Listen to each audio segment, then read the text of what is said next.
Hi, I'm Mike McMahon, the showrunner and creator of Star Trek Lower Decks, and you are watching TrekCulture. Hello, and welcome, folks. We are now going to go through the Strange New Worlds clip that was released during SDCC, as well as some news that came out around it as well.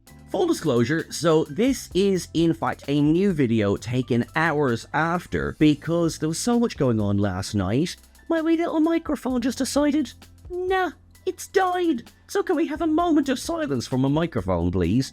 Oh, sad faces all around. Well, not that sad faces, because we've still got some pretty cool stuff to go through and discuss. This clip is the kind of bonkers that I expect from Strange New Worlds at this point. You know, we've seen this before. We've just seen it in reverse. We have Pike, Uhura, we have La'an and Chapel are about to take their Kerkovian serum. Yes, we have heard of that before.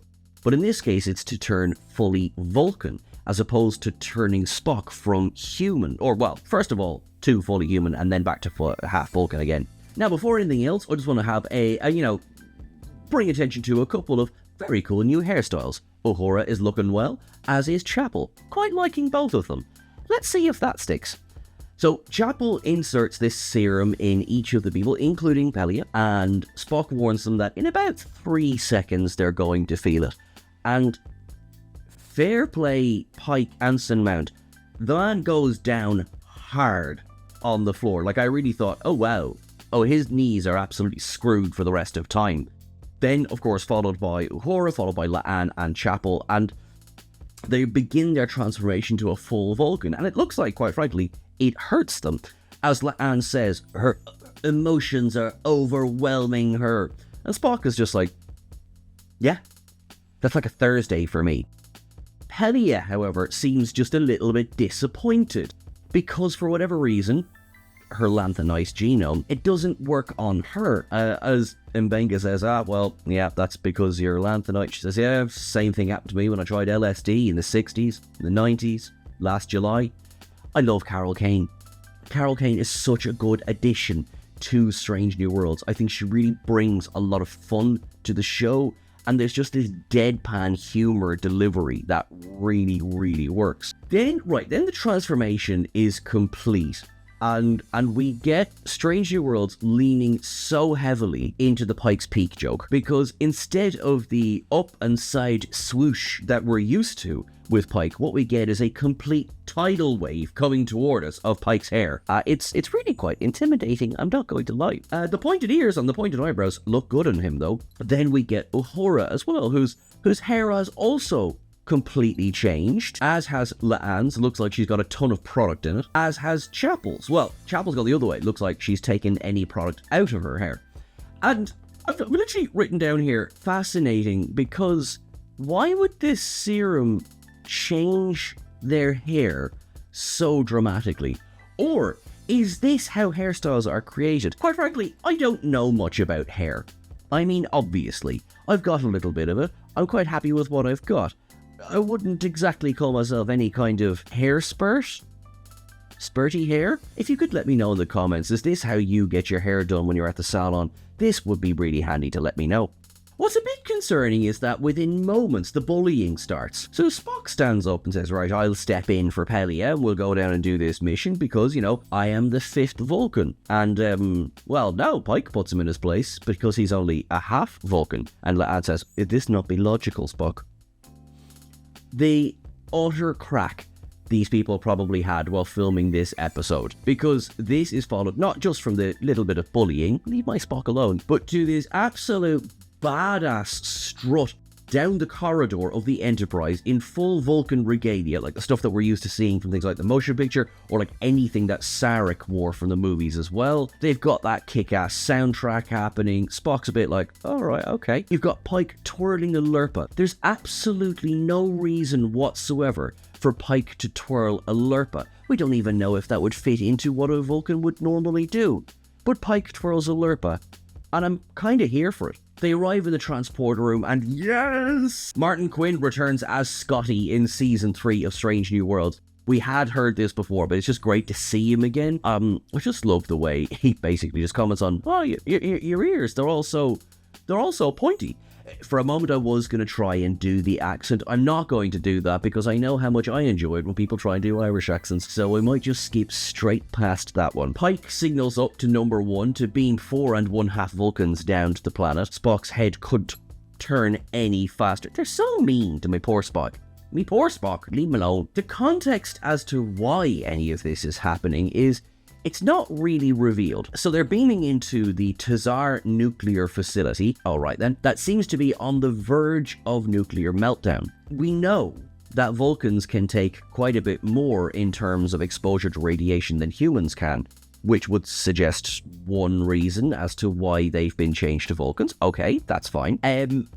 I'm wondering as well, is there something that makes it Vulcan specific? Like, is there, in a way, is there like a first contact situation? Not with Vulcans, obviously, but if you think of episodes like Who Watches the Watchers and the Mintakans, who of course are offshoots of Vulcans, but that's still a first contact situation. So I wonder, is there something like this that sets up why they have to change over to Vulcans? I'm sure we will find out within the episode.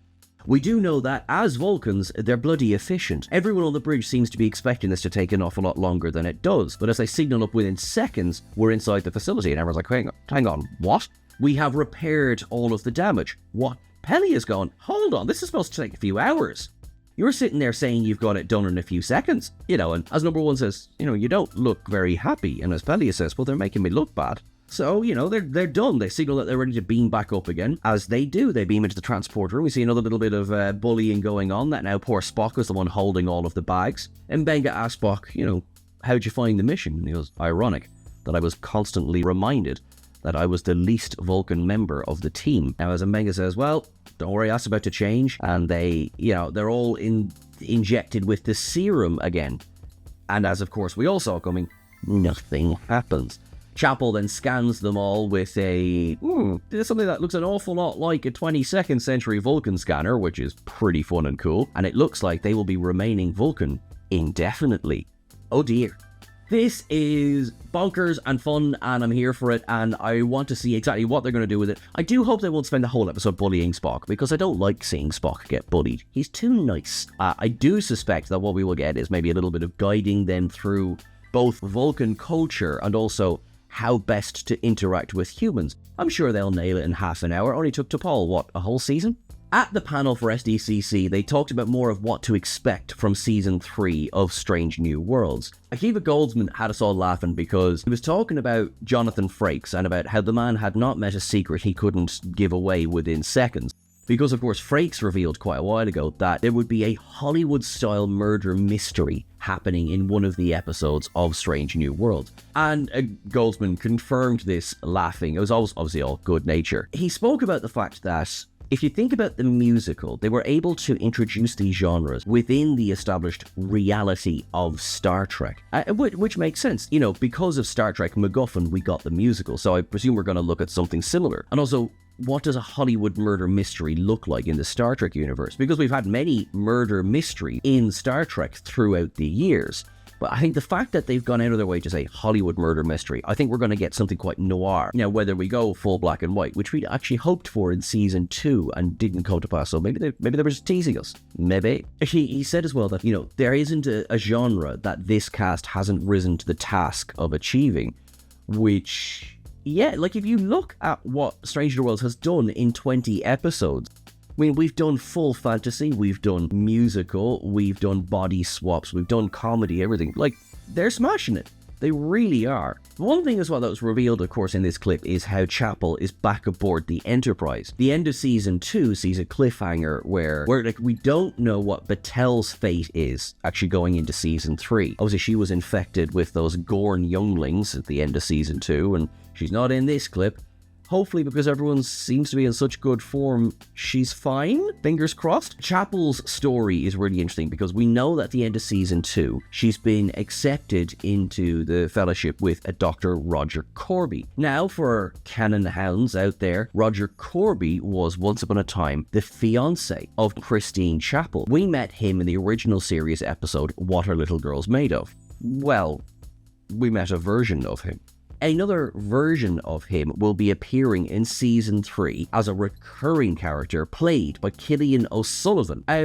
So I don't know if the Fellowship is something that Chapel's maybe going to split her time between the Enterprise and the Fellowship itself, because for Korby to be on the Enterprise, perhaps that would explain that. And also you're going to get this kind of love triangle thing going on, because we know that there's feelings between Chapel and Spock. At this stage, we're unsure as to the nature of the relationship between Spock and T'Pring. They're a bit frosty at the moment. So really, I mean, this could be anyone's game. And also, having seen the headshot of Killian O'Sullivan, listen, Ethan Peck is a beautiful man, but there's competition. There's competition everywhere.